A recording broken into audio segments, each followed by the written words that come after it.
This week in VCT, I am now in Japan.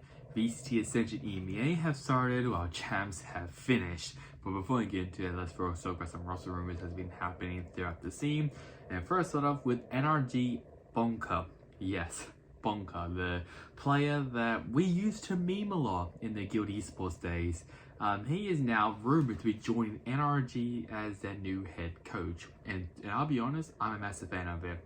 That is only because that Bonka has shown that he's a phenomenal coach. I mean, he showed it when he was with Oxygen Esports, like this year, and I think it's all last year. He showed it, and he's a phenomenal coach. And I mean, Americans obviously have the money, they have the bag. Bonka, obviously, obviously he wants the money, he wants the bag. So I think it makes sense for him to go to an American team, and especially as well to NRG, where theoretically they have struggled. I mean, shit didn't work as a head coach, and he was there for 2 years. They didn't really win anything. He had to be competitive, but they didn't win anything, I don't think. So with him now, now that Bonka is now possibly in NRG, might actually be a good start for them. So we'll see how that goes. And the other one is another coach, that being Koi Gorilla, the former Team Vitality coach. I think he's still with the team, I'm pretty sure. I don't think he's actually a restricted free agent, but obviously I might be wrong, but this is a massive dub, I'll be honest, for Koi. I mean, they needed someone to replace Barbar. And considering that Barbar, he's retired. Well, I don't think he's retiring. We know for a fact that he's leaving the team.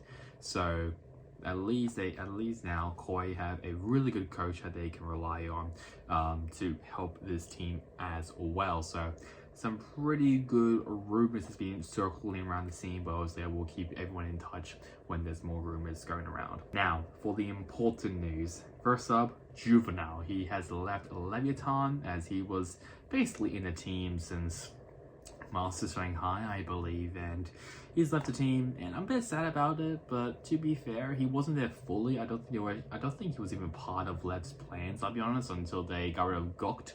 And Itapata had to move in as the head coach, so it's not too bad. But I do feel bad a bit for Juvenile, just because he's actually great. I mean, he's a pretty good coach in my opinion, and definitely helped this team in champs.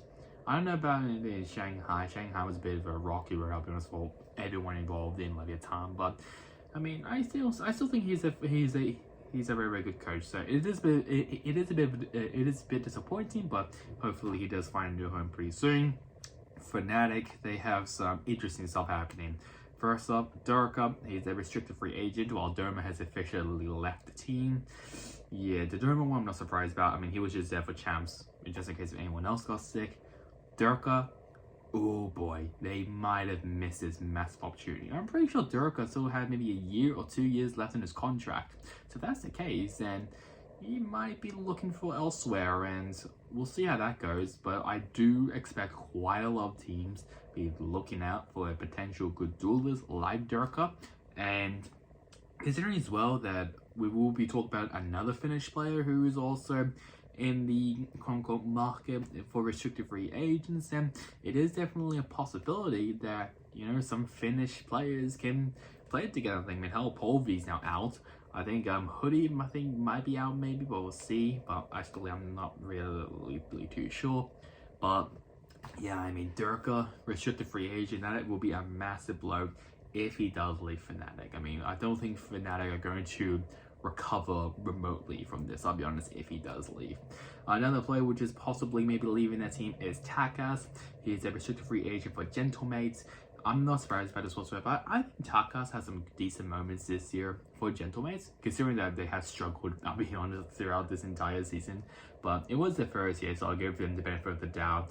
And it was mainly their Ascension roster with Kadavra. That's about it. But I'm not too sure if Takas could really go anywhere except for Gentlemates. I don't think Carmine Core really interested in him, or Team Vitality if he wants to stay in the French region. I don't know if any other team are really interested in him, I'll be honest. He could maybe go back down maybe to the tier 2 France, but I don't think that's really a possibility for him. But I think the main conception is that he might maybe stay, but we have no idea what it looks like right now for Gentlemates, but we'll see how that goes. Zypen, he's also a restricted free agent for Na'Vi.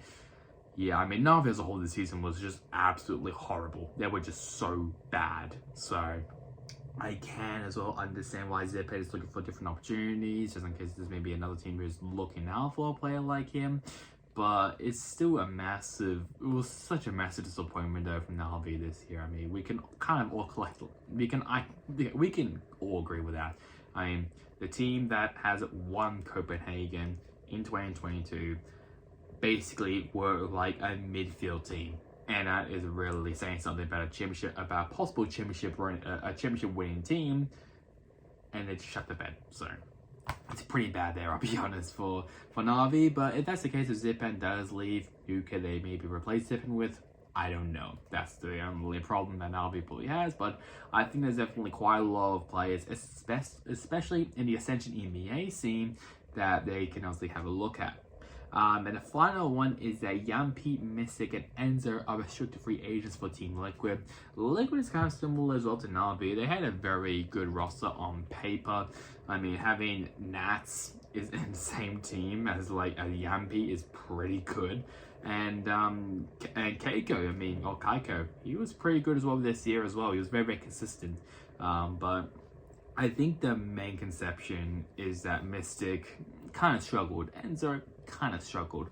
I think that's what the main conception is around Team Liquid, is that Kaiko, he was phenomenal. He was really, really, really good, but could maybe overheat sometimes. Yampi, he was very consistent. Nas was very consistent.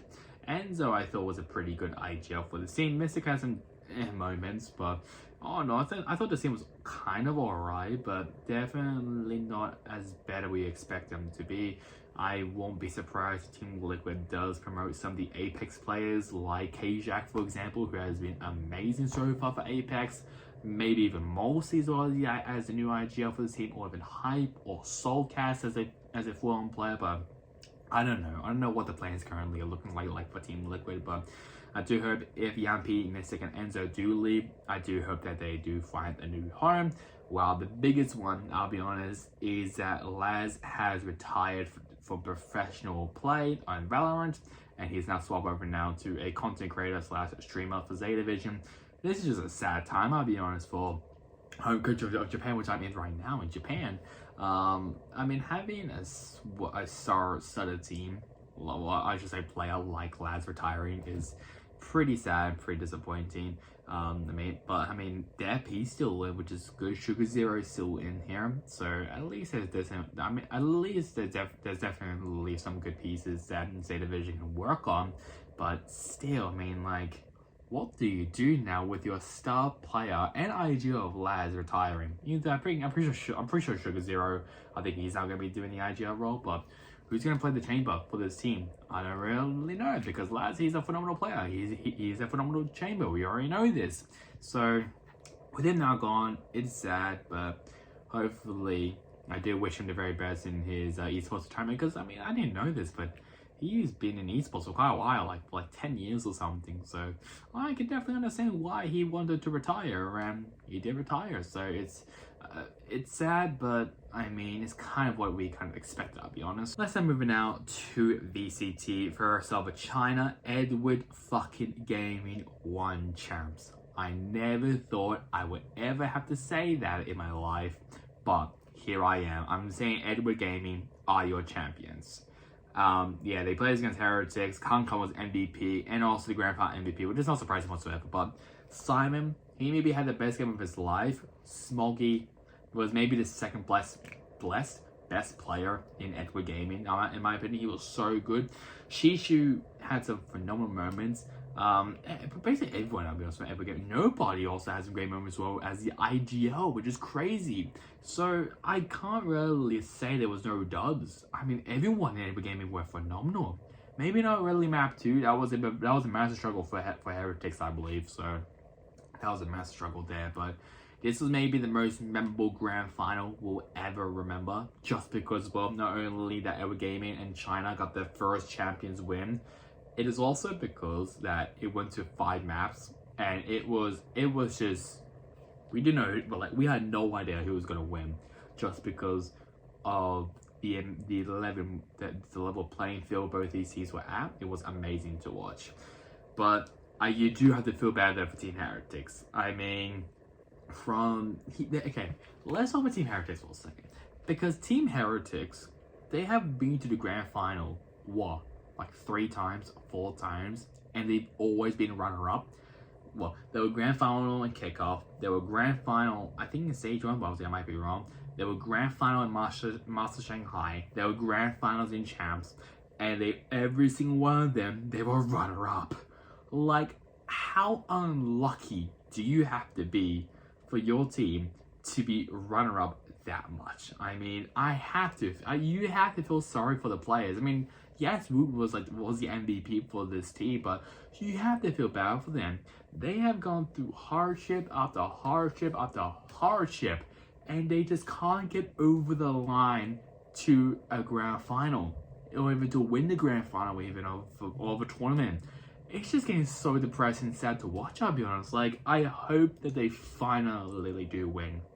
They can't keep doing this to not only themselves, but also to their fans. And I genuinely hope that Heretics does win a tournament, because I think it'll be massive. That they've gone through 3 grand finals, they've gone runner-up in every single one of them, and they win. That's going to be massive. I think everyone is going to be super happy for this team, in my opinion, because they deserve it. They seriously do deserve it, just because of the amount of times they've been to the grand final than any other team, and they just faltered every single time. You just have to feel bad for them, I'll be honest. And something new as well is that I'll be now talking about Ascension tournaments, which is going to be pretty interesting. So we'll see how this goes. First off, only with the EMEA, considering that's the only tournament that's actually started. So, Apex first. The North Region team, they played against Go Next Esports and they lost. K-Jack was MVP. This was considered as a massive upset. I mean, we kind of all thought Apex was going to walk around, get to grand final, and possibly at least well win. No. Go Next Esports from the East region won against them. And it was a pretty close game, to be honest. But, I mean, it is a bit of a disappointing start for Apex, but I don't think we should really jump into a conclusion that, oh, this is just a shit performance from this team. No. Just wait it out. There's like, what, 4 more games Apex have to play in their group.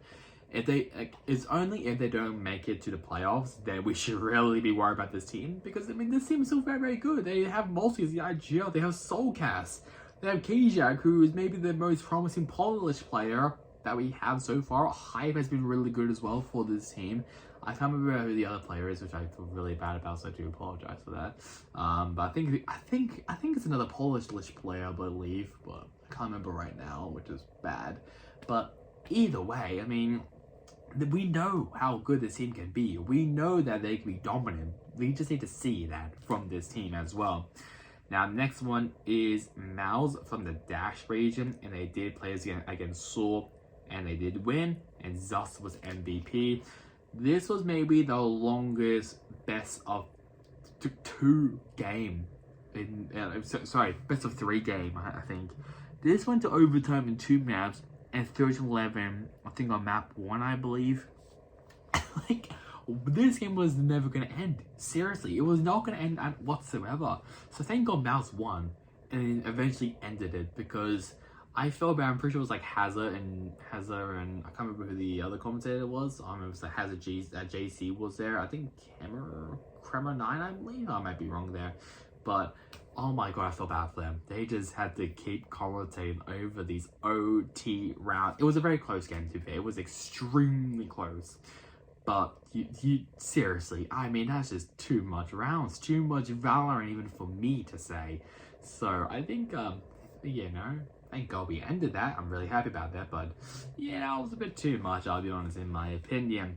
Now for the Turkish scene, that being Pacific Esports, they did win against the Ultimates, and Comeback was MVP. And which Comeback, I mean, he was the best player in the play, like in the game, in the lobby even. He was that good that Aspas or Dirk or Kang should be scared of him. That is how good he was in this game. But I will have to give the Ultimates a benefit of the doubt. They are playing online, which means that because the Ultimates are playing over in the MENA region, they will be struggling a lot more with ping.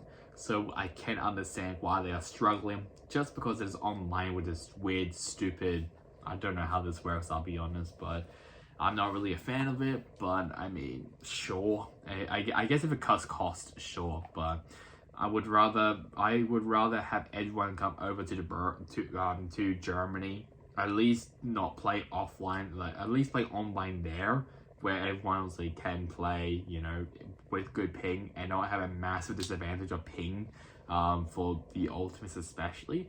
But I mean, for Pacific, it is a good start, but I will have to give it the benefit of the doubt, considering that it is the Ultimates, and we can't expect the Ultimates to struggle just because of their ping issues. So yeah, that's kind of something I kind of need to say, I'll be honest, because I don't think we should really be jumping into conclusion about the Ultimates, or even any team that is really versing Ultimates like Pacific Esports, who obviously are versing them in their first game. So yeah, we'll see how that goes. But Go Next, my god, what an upset for this team. They did play against Apex and they won. Profec was MVP. I mean, yeah, this Polish team with Alex as the other player, very, very good. I mean, hell, they even announced as well that Shiwa, who's on loan from Ascent, is also in as well. So that definitely helps this team's chances of making it to Tier 1 2025 for EMEA. So yeah, I mean, this is a great stuff for Go Next. I mean, it's such a massive confidence boost to beat basically the fair favorite of Ascension.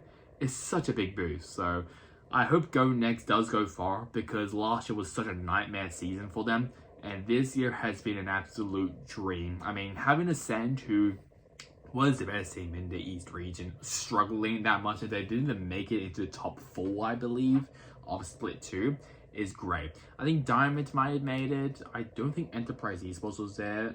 Chippy Chops, I don't think were there, which is that funny, silly little cat logo team. But I mean, it's a great showing there from Go Next, to be fair. So it's amazing showing there from that team.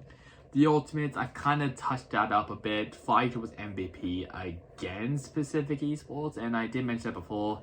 Give them the benefit of the doubt just because of ping issues. So yeah, I mean, they were going to struggle, I'll be honest, throughout this entire tournament. I'll be surprised if they even win a game, just because of how fucked they were and bent over by Riot Games they were as well. So you do have to feel bad for them, but hopefully they do bounce back, because I mean, they deserve it. I mean, hell, this team was the former Team Falcon squad, which dominated the MENA region. I think GCC and Iraq, I'm pretty sure they were part of. Obviously, I might be wrong.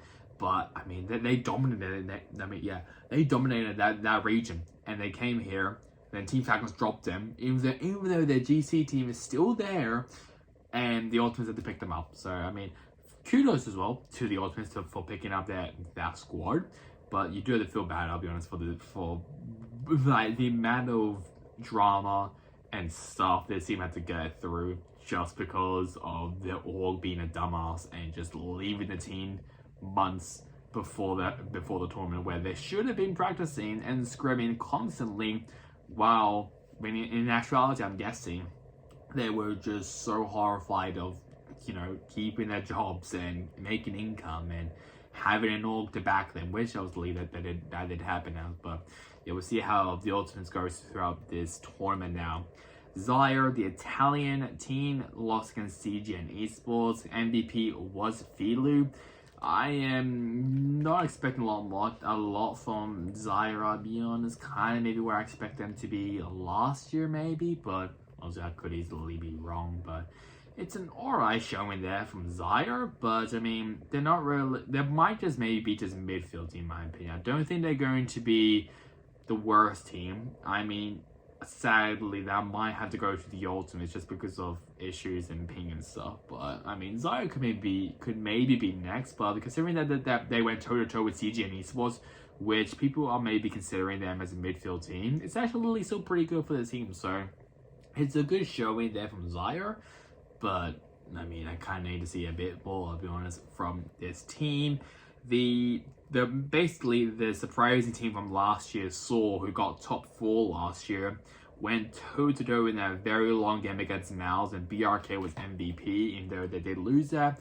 It's still a good showing there for the team that the Portuguese team, which we soon merged, I'm pretty sure, with Spain, I believe. Obviously, I might be wrong about that, but I mean, could they maybe relieve that magic like they did last year? I mean, there's definitely a possibility. They had most of the players that they had from last year to this year, so there's definitely a possibility there. But I mean, it's a good showing. Well, I should say it's a good start to that with almost beating against Mouse in the Dash region. So it's a good showing there. How could they go against maybe a team like Go Next or Apex even? Not too sure. That's the thing I'm really gonna be watching out for. Is I kind of actually really remember if they are gonna be versing them. I don't think so, but I might be wrong. But if they do verse them, I'm gonna be very interested in that. Or even Barca Esports, I could even say as well. That team has been very, very, very good. But I mean, there's definitely a possibility that Seoul could easily stick their way into the top 4 again, like they did last year. And the final team is CGN Esports, as they did win against Zai Esports, and it was Element to get an MVP there. I mean, kind of what I expected, I'll be honest, from CGN. This team is one of the 4 teams, I believe, I'm pretty sure, who is returning from last year's Ascension tournament. So they have a bit of, they kind of know what they're doing, hopefully, which I do hope they are, considering that, you know, they have been there since like last year, so they know what they're doing, they know what they're up against, and some of these teams have been looking really good, like Go Next, like Pacific Esports, Apex even as well a bit. So it's a good start for CGN Esports, but I'll be interested to see how they go against some other top teams in that tournament. But that is really about it for this week's episode of VCT, episode 19. I will be doing another one as well next week, so don't you worry, but I expect the uploads to be a bit later than usual, just because I'm in Japan and exploring the whole country as well. So that's really about it for me. Hope you guys enjoyed it. Catch you guys next time in the next one. Goodbye.